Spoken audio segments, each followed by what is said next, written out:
So I was at a coffee shop last Tuesday, working on my laptop, when this kid, couldn't have been more than 22, sits down at the table next to me and just lets out the longest, most defeated sigh I've ever heard. I looked over and he's staring at his phone with this look of complete hopelessness. And I'm not usually the type to strike up random conversations, but something about that sigh just hit different. So I asked him, "Rough day?" What he told me over the next few minutes completely changed how I see this whole Gen Z financial crisis everyone keeps talking about. But here's where this gets interesting. Because after listening to him pour out all his frustrations about money, about feeling trapped, about how impossible it feels to get ahead, I remembered something. A piece of advice that Donald Trump laid out that directly addresses exactly what this kid was struggling with. And no, this isn't some political thing. I don't care who you voted for or what you think about his policies. What I care about is that Trump figured out something about building wealth in your 20s that most people never understand their entire lives. And it's not what you think. It's not about real estate deals or being confident or any of that surface level stuff. It's something way more fundamental that actually applies to you right now, whether you've got money or you're barely surviving paycheck to paycheck. By the end of this video, you're going to understand exactly what you need to focus on in your 20s to actually build wealth. Not just survive, not just get by, actually get rich. But first, you need to hear what this kid told me, because I guarantee you're going to see yourself in his story. Let's get into it. His name was Marcus, 22 years old, business major at a state school, working 2 jobs while taking classes, and he was absolutely exhausted. "I'm doing everything right," he said, his frustration spilling out. "I'm in school, I'm working, I budget everything. I cut out all the stupid spending everyone says millennials and Gen Z waste money on, and I'm still broke. Worse than broke, I'm $47,000 in debt, and it keeps growing." He showed me his bank account on his phone. After rent, loans, food, and basics, he had maybe $200 left each month, sometimes less. "Everyone keeps telling me to invest, start building wealth early, take advantage of compound interest," he continued. "With what money? I'm supposed to get rich off $200 a month while I'm drowning in student loans?" I could hear the desperation in his voice. "And it's not just the money," Marcus said. "It's the feeling that no matter what I do, I can't win. My parents bought a house at 25 for like $90,000. That same house is now $650,000. They paid for college with a summer job. My summer job barely covers textbooks. Everything costs more, wages are stagnant, and somehow I'm supposed to do better than they did with less." He looked at me, and I could see he was genuinely asking, "Is it even possible anymore? Can someone like me, no rich parents, buried in debt, working just to survive, actually get rich? Or is that just a lie they tell us to keep us grinding?" And that question right there, that's the question millions of Gen Z are asking themselves every single day. Here's the thing, Marcus is not alone. A vast majority of Gen Z around the world are burdened with the exact same struggles. Student debt that feels impossible to escape, housing costs that have skyrocketed beyond reason, entry-level jobs that barely cover basic living expenses, the crushing weight of feeling like you're running on a treadmill, working harder and harder but never actually moving forward. And I'm not going to sit here and tell you that's not real. It is. The challenges your generation faces are legitimate, and anyone who dismisses them is either ignorant or dishonest. But here's what I am going to tell you. Throughout history, every generation that's built real wealth has done it by figuring out what actually works in their specific moment in time, not by following outdated advice, not by doing what worked for their parents, by understanding the game as it exists right now and playing it strategically. And that's exactly what Donald Trump figured out about building wealth when you're young. Now, before you click away, hear me out. Forget politics. Forget everything you think you know about Trump. What he understood about wealth building, especially when you're in your 20s and don't have massive resources, is something that completely changes the game. This isn't about having a rich dad. It's not about getting lucky. It's not about some secret that only works for people born with advantages. What Trump laid out is a framework that works especially well when you're young, hungry, and willing to think differently than everyone else around you. It's about understanding where to direct your energy so that by the time you hit your 30s, you're in a completely different position than where you started. Your 20s aren't about getting rich overnight. They're about positioning yourself to build real wealth, and there's a massive difference between those two things. So, here's what you need to understand. Here's the one thing Trump says you absolutely must do in your 20s if you want to build wealth. Let me share some of the biggest lessons I've learned from a lifetime spent building dreams and beating the odds. I beat a lot of odds. A lot of odds. A lot of people said, I don't know.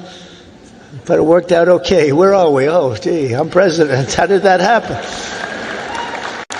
Now, you're going to be in the same position. But some of the would you like to hear some of the ideas, or should I just skip over that part, huh? That's going to be more interesting than all the other stuff, which was slightly political, right?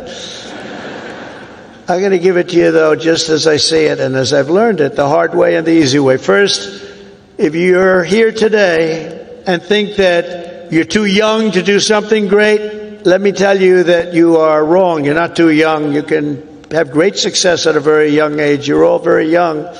In America, with drive and ambition, young people can do anything.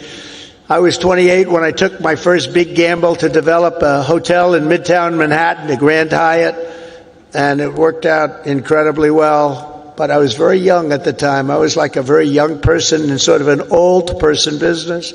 Steve Jobs was 21 when he founded Apple. Walt Disney was 21 when he founded Disney. James Madison, James Monroe, Alexander Hamilton, Thomas Jefferson. They were no older than 25 when they began the journeys that etched their names into the history books for all time. So to everyone here today, don't waste your youth. Go out and fight right from the beginning, from the day you leave this incredible university. Go out and fight tough, fight fair, but go out and fight. You're going to be very successful, because now is the time to work harder than you have ever worked before. Push yourself further than you have ever pushed yourself before. Find your limits and then smash through everything. Go and smash through. You've watched that football team smash through. You're going to do the same thing. You're at the age when you have the time and vitality to do really incredible things. If you just give it your all. You'll look back, and a decade from now, you'll be astounded by what you've achieved. You'll remember this day. You'll remember when the guy named Trump was giving the commencement address, and he said I could do it, and guess what? I did. I think you're going to remember that very fondly. I hope so.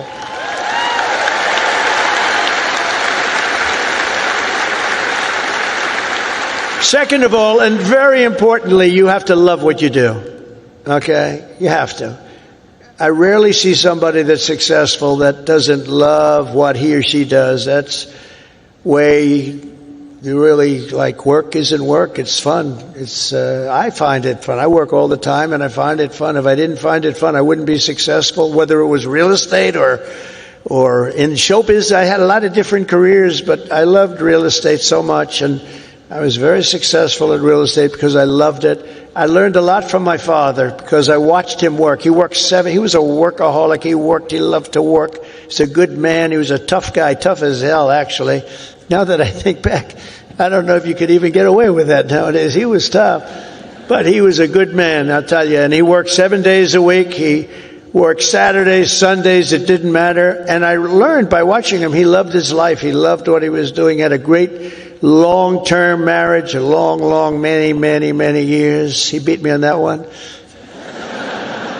Now, mine are very successful, but they haven't lasted quite as long. It was close to 70 years. That was a long time. I said, Pop, you beat me on that one. But you know what I learned from him? That he loved life, and all he did was work. I see people that don't work hard, and they're miserable. So go out and find. But he loved what he was doing. And you have to find something that you love, and you have to follow your own instincts. Listen to your parents. They're very wise, but you have to follow your instincts and your heart, your soul, and you want to be the very, very best you can be. Treat every day like a home game against Auburn. Fight like hell and enjoy doing it. And your coach can Tell you all about that. Third thing is to think big. You know, you're going to do something, you might as well think big, because it's just as tough. You can think small. I know a lot of people, they thought small. They're very smart. I know others that weren't nearly as smart, but they had a better picture of the big picture, because it's just as hard to solve a small problem as a big problem, and it's just as much energy and everything else, except the result is going to be a smaller one. So love what you do, but think big if it's possible. Now, if it's not possible, that's okay too. You do something, you have to do something that you love. You will have all the same headaches and challenges, all the same delays and setbacks, so you might as well do something that's just amazing. America doesn't aim small, Alabama doesn't aim small, and neither do you. So think big when possible, think big. Fourth is work hard. Work hard. Never ever stop. An example is a great athlete, actually, Gary Player, golfer, great golfer. He wasn't as big as other men. He was actually on the small side. Don't tell him that. Friend of mine, don't tell him that, because he doesn't understand that. But he worked very, very hard. He made up for it. He never stopped. He won 168 golf tournaments. Think of that, 100. I said, Gary, you're winning like every weekend. Do you ever choke or anything? I don't know what choke means. And he made a statement years ago that I read, and I thought it was sort of an incredible statement. He said, it's funny, the harder I work, the luckier I get, right? Think of that. The harder I work, the luckier I get. So you really have to work hard, and you're going to be successful because you have the talent. To get into this school is not easy. To get through it is even more difficult. You have a lot of talent. Fifth is don't lose your momentum. You just want to keep it going, and you have to know if you are losing it. You have to know when you're losing it. So maybe you stop, and maybe it's time to stop. Listen to the feedback, think through your plan very carefully, and keep moving fast. The word momentum is very important. I mean, I'll just tell you a little story about a great real estate developer named William Levitt. He built Levittown. Some of you might live in a Levittown. He was the biggest developer in the whole country in the 1940s and so. And he built these jobs. He started with one house, then 2 houses, then 20 houses, then thousands and thousands of houses. And a company, Gulf and Western, came along and they said, we're going to make you an offer to buy your company. And they offered him a lot of money, more money than he ever thought he could make. And he retired, lost his momentum. He retired, and he led a beautiful life. He had a wife, I must tell you, it was a second wife. It was a trophy wife. What can I say?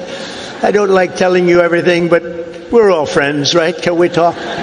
We're all friends. He had a trophy wife, and he lived a different life. He moved to the south of France, but he it was a life of tremendous luxury. He had so many millions of dollars. He was given a fortune for the company, and 10 years went by, and then 15 years went by, and he got a call from this big conglomerate, Gulf and Western, and they said, we're not doing well with the purchase, because he used to pick up every nail, every piece of sawdust, every piece of wood, every chip, everything, and he'd sell it. He'd make a couple of bucks.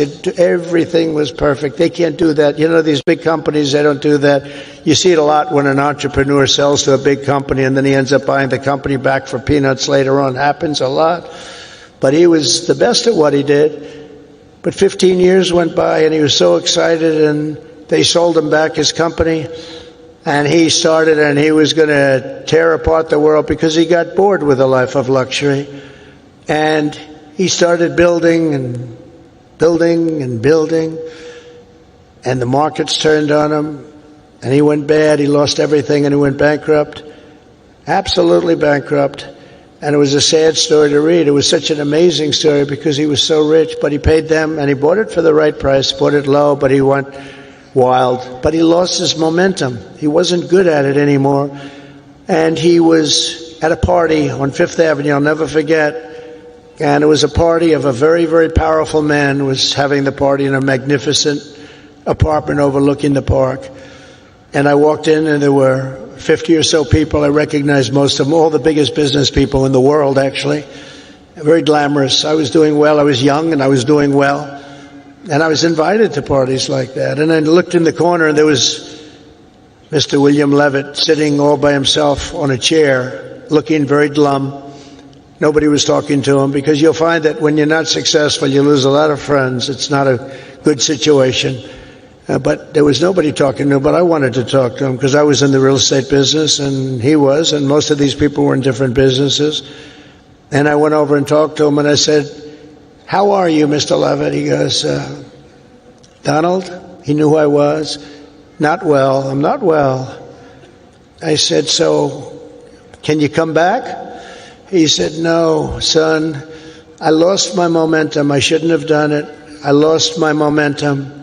And I never forgot that expression. He lost his momentum. If he would have kept going, instead of selling and relaxing and going into a different life, he probably would have been 3 times bigger than he was, but he lost his momentum. And you have to know when it's your time. I mean, there'll be a time when you do lose. You see it with fighters. You see it with a lot of people. They have a great record and they retire. And then 4 years later, they say, "I'm going back. I can beat that guy." And they get knocked to hell. And it's not good. It's not good. So he lost his momentum. You have to know when your momentum time is up. I call it momentum time. But follow your momentum. It's a very important word. You don't hear it from too many, but I've seen it. I've seen it a lot.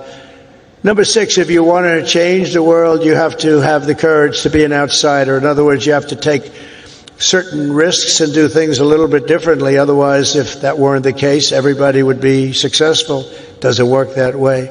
Progress never comes from those satisfied with the failures of a broken system. It comes from those who want to fix the broken system. And you'll make the bigger money, you'll make the more success by acting that way. The other way may be more secure, but if you want to go to the top, you're just never going to do it unless you break the system.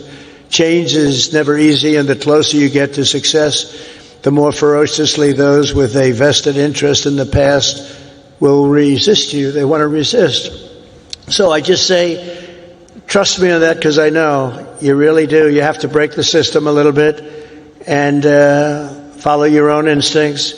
But if your vision is right, nothing will hold you down. Nothing. You have to have the right vision. Now I want to come back to something important. When I finished explaining this to Marcus, he sat there quietly for a moment, and then he said something that I think captures what a lot of you are probably feeling right now. "Okay," he said slowly, "that's not what I expected, but I still have student loans. I still barely have money left over each month. Those problems don't just disappear." And he was absolutely right. They don't. But here's what I told him, and here's what I need you to understand. This isn't about your problems magically vanishing. It's about shifting how you think about building wealth so you're not stuck in the same position 10 years from now.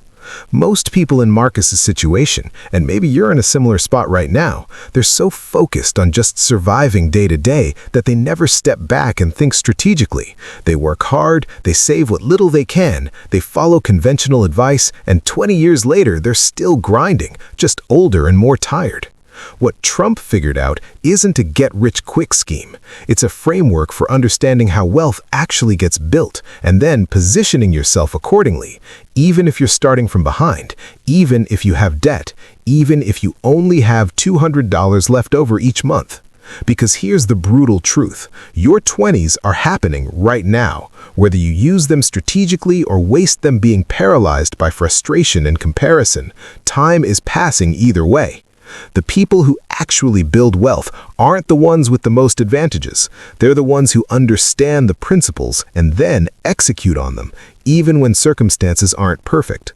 So the question isn't whether it's too late or whether it's fair or whether you have enough resources right now. The question is, are you willing to think strategically about your next 10 years? Or are you going to keep reacting to your circumstances and hoping things magically get better? All right. Here's what I need you to do. Stop for a second and actually think about your situation. Based on what you just learned, what's the one thing you could start doing differently today that would actually change your trajectory 5 years from now?